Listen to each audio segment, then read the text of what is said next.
Welcome back. World Liberty Financial officially launching its WFLI token on Monday. Trading is flourishing right out of the gate, with value nearly hitting $1 billion within the first hour.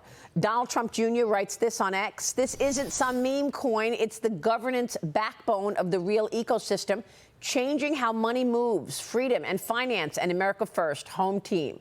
Joining me now is one of the men behind the digital token, World Liberty Financial co-founder, Zach Witkoff, also the CEO. Zach, great to see you. Thanks, Maria. It's great to be with you. Thank you so much for being here. Congratulations. This sounds like an incredible moment in time for you. Yeah, it definitely is.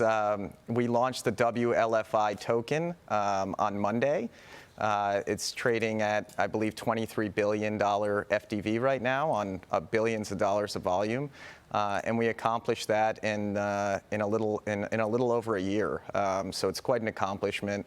You know, the team is quite proud of our efforts here, and our community is thrilled. What underpins the token? Yeah, so what underpins the token, when you own a WLFI token, you own a piece of our ecosystem. It gives you an active stake in the ecosystem, and it lets you vote and participate in the future of the ecosystem. At the center of this ecosystem, Maria, is the USD1 stablecoin, the fastest growing stablecoin on Earth today. We have $2.7 billion of volume in just under 3 months. It took the biggest players in the industry, Circle and Tether, 3 and 5 years respectively to get to those kind of numbers. And we also trade between 500 million and $1.2 billion of volume a day, which shows you the demand out there for our stablecoin. Tell me about World Liberty and how you monetize this business. How do you make money on this?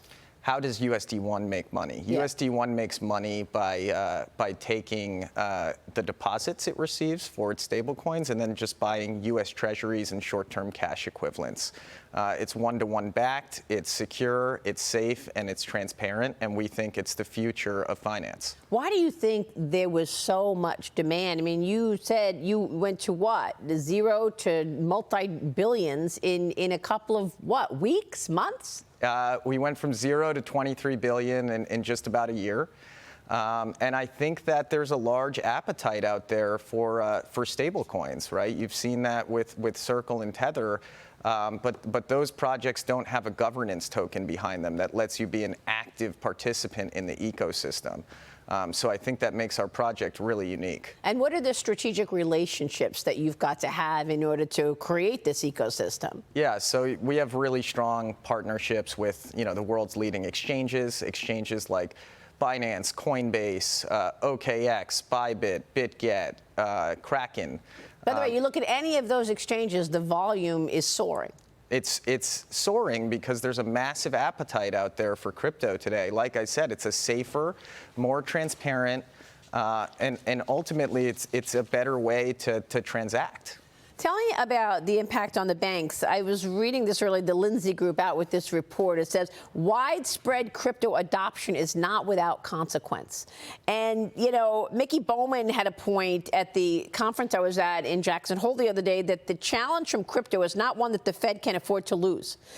So if you can't beat them, join them. And then she goes on to say that if the depositors flee in the banks to blockchain-based mediums of exchange, the cheap source of bank funding disappears. We just had Thomas Michaud on saying, yeah, that's the big risk for the banks. Yeah, listen, I think I really view this as an opportunity to the banks, right? I think they have an opportunity to embrace this technology. And, you know, we're reaching our hands out to the banks and saying, come work with us. We don't think it necessarily has to be competitive, but, you know, if they don't get on board quickly, I do think that, you know, it's going to be trouble for them. So I think there's a big opportunity today. This technology is here, and it's not going anywhere. And the banks can either embrace it or they won't. What do you want to see in terms of this Clarity Act getting stuck now in the Senate a bit? I mean, the Genius Act is being heralded as so important for stable coins. So is there anything you want to see in the regulatory backdrop here? Yeah, listen, I try not to concern myself with legislation too much. You know, we're really focused on building world-class financial infrastructure. again, guided by transparency, compliance, and serving our customers at the end of the day. That being said, I think the Genius Act is an incredible piece of legislation. I think President Trump is the greatest president of all time, and his domestic policy successes, as well as his foreign policy successes, speak to that. And I applaud him and the entire administration. I think they're doing just a fantastic job. Well, he was so spot on this, and of course, he knew early on that this was an area the U.S. needed to dominate over China. China is looking to jump into this $3.8 trillion crypto market. Hong Kong rolling out new legislation to bring digital assets into their economy. But traders and leaders in the industry are growing frustrated with Hong Kong's strict crypto rules. What about that? How would you compare the U.S. and China in this fast-growing crypto space? Yeah, I think President Trump, like you said, is a visionary leader. And he recognized that in the last administration, we had really pushed a lot of the crypto business offshore. I think President Trump, in the first few months of his presidency, has reversed that in a major way. You're seeing crypto businesses not only started onshore, but returning, onshore when they were previously domiciled offshore. So I think the U.S. is going to continue to win under President Trump's leadership, and I'm really excited about it. Of course. I mean, there's a lot of excitement around it. Tell me more about the process of the token. Do you want to lower the amount of tokens out there? What's the goal? Yeah, it's a great question. So we actually just burned 47 million tokens of World Liberty Financial, WLFI. It's roughly $11 million. We also put up a governance proposal, because our community gets to vote on the direction of our platform, to take all of the trading fees from World Liberty Financial and use those to buy back and burn the token, thereby creating this deflationary mechanism.